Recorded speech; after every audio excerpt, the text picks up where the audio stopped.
As humans, we find ourselves unwittingly thrust into the intricate game of power that has persisted since the dawn of history. Whether we acknowledge it or not, each of us is a participant in this ongoing saga, where the rules are not always overt, and the maneuvers are often subtle, conducted in the shadows. Some opt to turn a blind eye, convincing themselves that the game of power is a choice they can sidestep. They may denounce it as evil and asocial, relics of less moral and democratic eras. However, those who dismiss it are easily overshadowed by those who embrace and understand its dynamics. There are those who, like playground bullies or charismatic business leaders, appear to be natural experts in wielding power effortlessly. Yet, the game isn't inherently rigged in their favor. The skills required to dominate can be acquired and honed by anyone willing to study and play the game astutely. In The 48 Laws of Power, Robert Greene delves into the rules of this game, drawing on historical examples spanning civilizations worldwide and encompassing 3 millennia. Greene distills the insights from master manipulators, offering lessons that guide one in outmaneuvering opponents and evolving into a master player. A modern-day Machiavelli. In this video, we aim to provide a glimpse into this world by distilling 12 laws from the book's 48 Laws. It's a teaser, a first taste, as revealing all the secrets would undermine the intrigue. In this narrative, you'll uncover the tale of how a beginner's mistake can lead to significant victories, the reasons behind a finance minister's dungeon sentence for orchestrating a grand party for his king, and the revelation that sometimes the key to winning a battle lies in the unexpected act of surrender. Do not outdo your master. Have you ever found yourself striving to impress your boss only to witness your efforts backfire? You might have unwittingly breached the first law of the power game, an admonition by Greene never to outshine the master. This cardinal rule advises us to project humility in the presence of our superiors, those wielding more power than ourselves. It stems from the understanding that powerful individuals relish being the focal point. Exerting excessive effort to impress them can inadvertently divert attention away from them and onto you, dealing a blow to their pride. A graver misstep involves adopting an air of superiority, a move that may cause your boss to perceive you as a threat to their position. In such cases, they might, with a high probability, attempt to displace you from your role altogether. Consider the historical dynamic between King Louis XIV of France and his finance minister, Nicolas Fouquet. Despite being a shrewd and loyal advisor, Fouquet's indispensability didn't secure him the coveted position of prime minister. Seeking to curry favor, he hosted an opulent party at his lavishly adorned chateau, showcasing his extensive connections and influence. The consequence? The very next day, Fouquet found himself arrested on the king's orders. Louis XIII, feeling overshadowed, accused the minister of embezzlement to amass his opulent wealth. Regardless of the accusation's veracity, Fouquet spent his remaining days in a prison cell. The lesson is clear. Grand displays of extravagance and demonstrations of personal brilliance may not endear you to your boss. On the contrary, a more effective strategy involves consistently making the person in charge shine brighter than everyone else, yourself included. Take Galileo Galilei as an illustrative example. In desperate need of funding for his research, he devised a clever approach. Despite years of seeking patrons and receiving gifts instead of cash, he concentrated his efforts on one influential family, the Medicis. In 1610, when he discovered the 4 moons of Jupiter, he ingeniously linked his findings to Cosimo II de' Medici, who had recently declared Jupiter as the symbol of the Medici dynasty. Galileo portrayed his discovery as a cosmic event, signifying the ascendance of the Medici family, aligning the 4 moons with Cosimo II and his 3 brothers while casting Jupiter as Cosimo Warns, the patriarch. He piqued his patron's ego. The Medici family interpreted the discovery as a celestial omen, affirming their greatness. By elevating the Medicis and connecting their name to the cosmos, Galileo secured a salaried position as the official philosopher and mathematician of Cosimo II, liberating himself from the shackles of financial dependence. Don't take credit for others' work, but do protect yours. Would you ever contemplate appropriating segments of someone else's work, cleverly weaving them into your own, engaging in a subtle form of plagiarism? Perhaps, in the pursuit of success, you've considered discreetly borrowing answers from a classmate during a challenging math test. Whether you've taken such actions or not, the reality remains that ascending the ladder of power often involves leveraging the efforts of others to your advantage. Why expend your energy on tasks if someone else can perform them for you? Take, for instance, the collaboration between Serbian scientist Nikola Tesla and the renowned inventor Thomas Edison. Tesla, working for Edison, played a pivotal role in refining Edison's rudimentary design to create the acclaimed dynamo. Despite a year of tireless effort, often clocking 18-hour days in the lab, the credit for the dynamo is solely attributed to Edison. This practice endures. Consider the scant number of politicians who compose their own speeches, or the acclaimed novelists who discreetly draw inspiration from fellow writers. Yet, merely reaping the rewards of others' labor isn't sufficient. You must also seize credit for it. A case in point is Edison and his company, who claimed full credit for Tesla's work on the dynamo. Despite Edison's promise of a $50,000 reward, he didn't share a single cent of his profits with Tesla. Reflecting on Tesla's experience, it becomes evident that the acknowledgement bestowed upon an invention or creation is as crucial as the innovation itself. Fail to claim credit and someone else might swoop in, pilfer your idea, and revel in all the accolades that accompany it. To gain power over someone, you need to get to know them and pretend that they are your friend.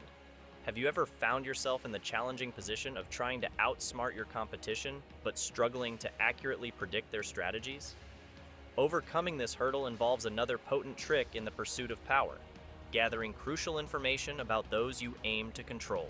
After all, understanding a person's plans, weaknesses, and desires not only helps you win their favor, but also allows you to influence their actions. Consider the case of art dealer Joseph Duveen in 1920. Determined to win over industrialist Andrew Mellon as a client, Duveen faced a tough challenge. Unfazed, he opted for a cunning approach, bribing Mellon's staff to obtain confidential information about their employer. When Mellon traveled to London, Duveen took the opportunity to shadow him. By coincidentally appearing at the same art gallery Mellon was visiting, Duveen engaged him in a lively conversation. Leveraging his knowledge of Mellon's preferences, Duveen skillfully won his favor by creating the illusion of shared tastes in art and other interests. The encounter ended on a positive note, and Mellon swiftly became Duveen's most valued client. So, how can you replicate Duveen's tactic? You can employ informants, or, for a more effective approach, become a spy yourself by masquerading as a person's friend. While many opt for hired spies, this route carries risks. How can you be certain your hired informants are truthful? To ensure the accuracy of your information, adopting a hands-on approach is key. Though challenging, personally engaging in the act of spying is a more reliable strategy. People are generally reluctant to share private information with strangers, but they are far more open when they perceive someone as a friend. Therefore, posing as a companion emerges as a highly effective strategy in this intricate game of power. Be unpredictable to confuse your competitors. It's widely recognized that most people are averse to sudden and unexpected changes. However, did you know that strategically embracing unpredictability can become a powerful tool in gaining a competitive edge? Acting in an unpredictable manner can keep your adversaries off balance, providing you with a distinct advantage. Here's how. In competitive arenas, opponents often invest effort in deciphering your habits and decision-making processes, aiming to use this information to their advantage. In such a situation, the optimal strategy is to introduce an element of erratic behavior. Being unpredictable serves as a shield, preventing your adversaries from fully understanding your moves, instilling a sense of intimidation and unease in them. A prime example of this strategic approach unfolded in the historic 1972 chess match between Bobby Fischer and the Russian champion, Boris Spassky. Fischer, cognizant of Spassky's penchant for targeting the routines and predictability of his opponents, turned the tables by adopting an unpredictable playing style. Even in the lead-up to the match, Fischer created uncertainty about his participation in Reykjavik, the match's venue. His arrival, just moments before the match faced cancellation, added to the tension. Fischer further heightened the drama by complaining about various elements, from lighting to chairs and room noise. When the first match eventually began, Fischer deliberately made careless mistakes, an unusual move for someone known for their persistence. Spassky found himself unable to discern whether Fischer was genuinely making errors or merely employing a bluff. This calculated unpredictability placed Fischer in an advantageous position. When your competitor is sufficiently confounded, you are primed for success. Why? Actions that perplex your opponent prompt them to divert focus to deciphering your behavior, creating a distraction from the primary task and offering you the opportune moment to strike. After 2 initial games of chess, Fischer proceeded to win consecutive games with audacious moves. Spassky eventually conceded, and Fischer clinched the title of world champion. This serves as a compelling illustration of how strategic unpredictability can disrupt an opponent's mindset, paving the way for success in competitive scenarios. You can gain power by surrendering to an opponent who is stronger. Have you ever found yourself in a situation where it seemed impossible to emerge victorious against a more powerful opponent? While the instinctive response might be to fight tooth and nail for glory, this approach doesn't necessarily lead to empowerment. So, what should one do when confronted with an overwhelmingly powerful adversary? The surprising answer: give up. This strategy might initially sound counterintuitive, especially considering the natural human inclination to confront enemies for self-protection. However, when faced with an aggressive adversary, one who expects you to retaliate in kind, the wisest move is to surrender. Why?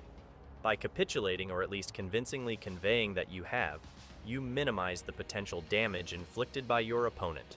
Moreover, the opponent, believing they have triumphed, tends to lower their guard. This presents a golden opportunity for you to recuperate, gather strength, and strategize for the next move. Take the example of Bertolt Brecht, a writer of revolutionary communist ideas who immigrated to the United States in 1941. After World War II, Brecht and his intellectual peers were summoned before the U.S. Congress investigating communist infiltration in Hollywood. While his radical colleagues caused a stir, challenging Congress with disruptions, Brecht remained composed, answering questions politely. Brecht's composed behavior led to his release, with the government even offering assistance with his immigration procedures. Ultimately, he left the country and continued writing about his steadfast communist beliefs. Contrastingly, his stubborn friends were blacklisted, unable to publish for years. Follow Brecht's example and view surrender as a tool for self-empowerment. Prioritize building long-term strength over making significant sacrifices for a fleeting moment of glory. You must behave like a boss if you want to be treated as one. Are you in a position higher up the hierarchy than someone else? If so, it's crucial to play the part, unless, of course, you prefer to be perceived as their equal. However, a word of caution. If you hold a superior position, but act as if you are on par with others, you risk inspiring contempt. Consider the case of Louis Philippe, the King of France in the 1830s and 1840s. He harbored a disdain for royal ceremonies and the symbols associated with the throne. Defying the formalities expected of his position, he gained notoriety for sporting a gray hat and opting for an umbrella in lieu of the traditional crown and scepter. He even chose the company of bankers over fellow royalty. However, this unconventional behavior proved detrimental.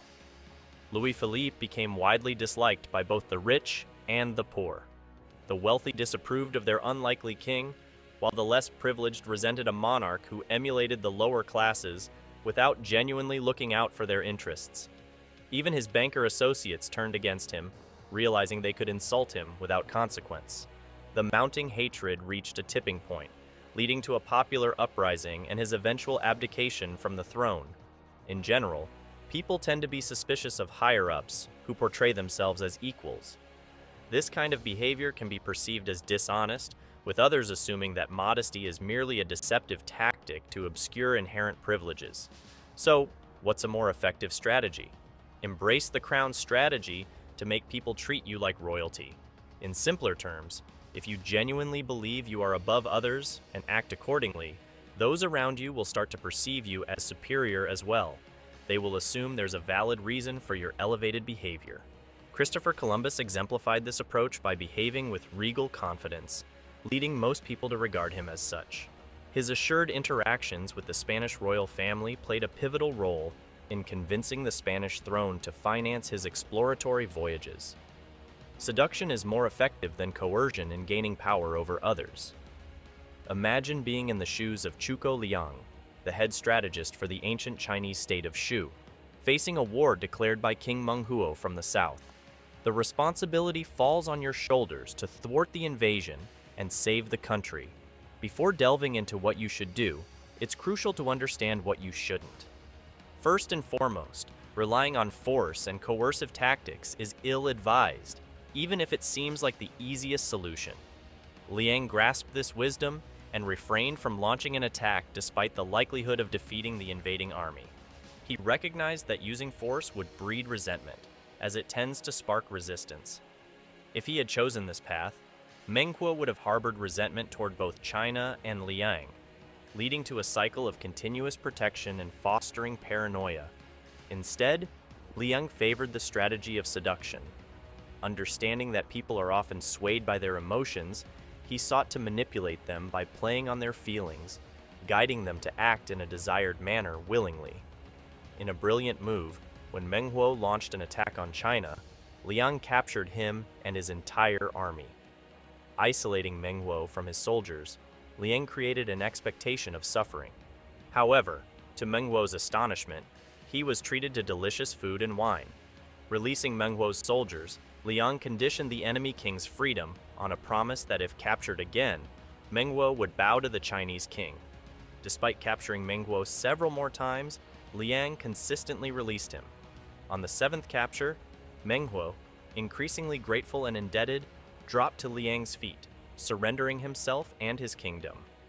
Despite the power to end Menghuo's life, which Menghuo was well aware of, Liang's generous approach created a sense of gratitude and indebtedness.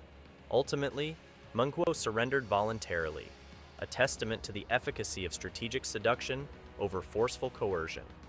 Avoid your friends in your quest for power and work with your enemies.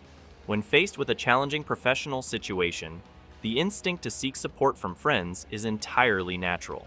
After all, who could better alleviate the strains of a business ordeal than a supportive friend?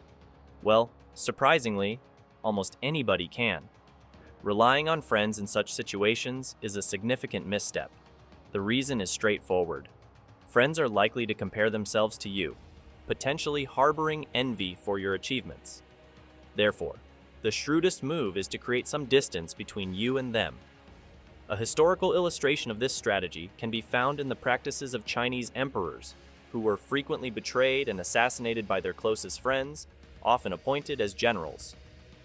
Emperor Sung, recognizing this treacherous potential, adopted a different approach.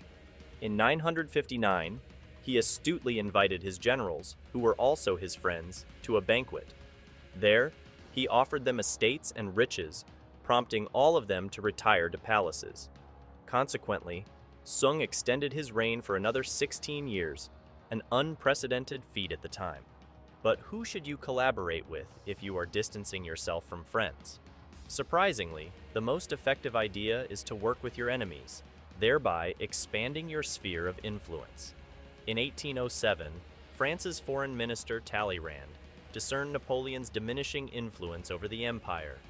With this realization, Talleyrand sought to overthrow him, but required a serious accomplice for such a perilous plan. Unexpectedly, Talleyrand found the ideal collaborator in Joseph Fouché, the chief of the secret police. Fouché had long been Talleyrand's political adversary and the primary rival for Napoleon's favor. Nonetheless, their collaboration proved successful because both men shared the belief that Napoleon's rule was waning and France needed a new leader. While Talleyrand undercut Napoleon's diplomatic efforts with Russia, Fouché collaborated with the English to weaken the emperor's position further. Eventually, Napoleon was overthrown. While Fouché lost influence, Talleyrand ascended to an important ministerial position in the subsequent government.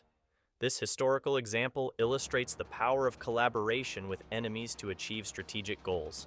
Argumentation is not the best way to convince people. Instead, use artful actions. Have you ever engaged in a lengthy, heated debate that continued late into the night, only to have the other person reluctantly concede? While it might be tempting for even the most stubborn among us to consider such occurrences as victories, the reality is quite different. In truth, attempting to convince others through debates is often a futile endeavor and can even be perilous, especially when dealing with powerful individuals. An illustrative historical example dates back to 131 BC, when Roman consul Mucianus aimed to conquer the Greek town of Pergamus. To breach the city walls, a massive shipmast was needed for a battering ram. However, the engineer assigned to the task believed that a smaller mast would be more effective. Despite arguing his point to the soldiers, insisting on bringing the consul the smaller mast, he was disrobed and whipped to death for causing trouble. In this case, being right did not matter. The engineer paid a grave price for his dissent. The lesson here is that it's not sufficient to be correct and merely assert your viewpoint. A more effective approach involves convincing people through cunning action. Often, with careful thought, you can devise a strategy to ensure the success of your idea while giving the impression that you agree with your opponent. Consider the case of Sir Christopher Wren, the renowned 17th century British architect. Commissioned to design a town hall for Westminster, he faced a demand from the mayor to add 2 extra supporting columns due to baseless fears that the building might collapse and destroy his office on the first floor. Wren, knowing the mayor's fears were unfounded, chose not to dispute them. Instead, he built the 2 columns as requested. Many years later, builders on a scaffold discovered that the columns did not extend to the ceiling. In reality, they were doing nothing to support the building. With strategic cunning, Wren avoided a pointless debate while still proving his point. The unnecessary pillars were eventually removed. This historical example underscores the effectiveness of strategic action over fruitless debates. You should not rely solely on someone's goodwill when you ask for their help. Instead, look at their own self-interest. Securing power is no small feat, and when seeking assistance from others, the manner in which you ask becomes crucial. While you might be tempted to appeal to people's generosity and altruism, doing so can be a grave mistake. A historical example from the 1400s involves an Italian prince in Lucca who rose to prominence with the support of the powerful Poggio family. However, once in power, the prince neglected the family's contributions and pursued his own interests. Feeling slighted, the Poggios conspired with other families to overthrow the prince. One member, Stefano, suggested diplomatic methods instead. Stefano approached the prince, warning him of the impending rebellion and urging him to consider the Poggios' past support. Rather than appreciating the family's contributions, the prince invited them to his palace, only to imprison and execute them, including Stefano. The lesson here is clear. Appealing to people's sense of doing the right thing may not yield positive results. Instead, it's often more effective to appeal to their self-interest. However, this can be challenging, as many individuals struggle to see beyond their own self-interest to consider others' motivations. In the 16th century, Portuguese emissaries in Japan aimed to establish relationships and convert the Japanese to Christianity. The plan failed, not because the Portuguese were unwilling to appeal to the self-interest of the Japanese, but because they were too focused on their religious agenda to identify the true interests of the Japanese. In contrast, when the Dutch arrived in Japan a century later, they astutely recognized the Japanese interests. The Japanese sought trade agreements that would provide access to the European market, a need the Dutch could fulfill. Consequently, the Japanese emperor, Tokugawa Ieyasu, abandoned the Portuguese and cultivated relationships with the Dutch instead. This historical example underscores the importance of understanding and appealing to others' self-interest for successful collaboration. Holding back on your availability will make you more desirable. Dating experiences often reveal the complexities of human nature. There's a seemingly straightforward equation in matters of love. If your romantic interest responds promptly, you lose interest, but if they play hard to get, desire intensifies. Surprisingly, this basic principle extends beyond love. It's a fundamental law of power. The simplicity of the idea masks a truth. Excessive accessibility can lead to a decline in people's interest in you. This principle echoes in the tale of Medea, an 8th century BC city in what is now Iran. In Medea, a populace opposed to monarchs and concentrated power found themselves on the brink of chaos due to the absence of a ruler. Amidst this tumult, a man named Deioces stepped forward, offering to mediate between rival factions and resolve their disputes. His adept mediation earned him widespread admiration and love. However, as he continued his work, people started taking his efforts for granted. Since the populace remained averse to the idea of a powerful ruler, they had no intention of granting Deioces more authority. Deioces had overlooked a crucial aspect of wielding power, the importance of being unavailable to maintain desirability. Recognizing this, he decided that the only way to attain the recognition he deserved was to retire. Retreating to the countryside, he allowed Medea to descend back into chaos. Before long, the Medeans, realizing the void left by his absence, fervently implored Deioces to return and rule over them. Agreeing to their plea, he set one condition: a grand palace fortified with bodyguards. With the people's consent, he governed the region for an impressive 53 years. This narrative underscores the timeless wisdom that unavailability can elevate one's perceived value and desirability. Surround yourself with people who you can depend on instead of isolating out of fear. In times of perceived threat, the instinct to create a fortress for protection is only natural. However, isolating oneself in such a fortress can prove counterproductive, cutting off access to power and influence. A historical example from China in 220 BC illustrates this point. Qi Shi Huangdi, the emperor of China and arguably the most powerful person globally, succumbed to paranoia in his later years. Fearing harm from others, he retreated to a luxurious palace, fortified with a maze of secret passageways allowing him to move unseen from room to room. Setting eyes on the emperor meant immediate execution, and he took elaborate measures to disguise himself when venturing out alone. It was during one such outing that he died, estranged from family, isolated from friends, and forgotten by his court. This example emphasizes that isolation is not the solution. To wield significant power, one must remain attuned to the surrounding dynamics. A stark contrast to Qi Shi Huangdi is found in Louis XIII, who, in contrast, filled his Versailles palace with courtiers obligated to attend daily social events in his chambers. Facing rebellion from an aristocracy resentful of the king's growing power, which had curtailed their autonomy, Louis adopted a different approach. Rather than isolating himself, he kept the same nobleman in close quarters, allowing him to exert influence through manipulation and strategic bestowal of privileges. This tactic quelled the rebellion, as the courtiers vied for Louis's favor and attention. The lesson here is clear: to maintain and grow power, one must surround oneself with those on whom that power depends. The timeless game of power has been a constant throughout history, shaping the course of nations and individuals. Ignoring this pervasive game is not an option, as one cannot opt out. Therefore, the most strategic approach is to understand the rules and play the game to the best of one's ability.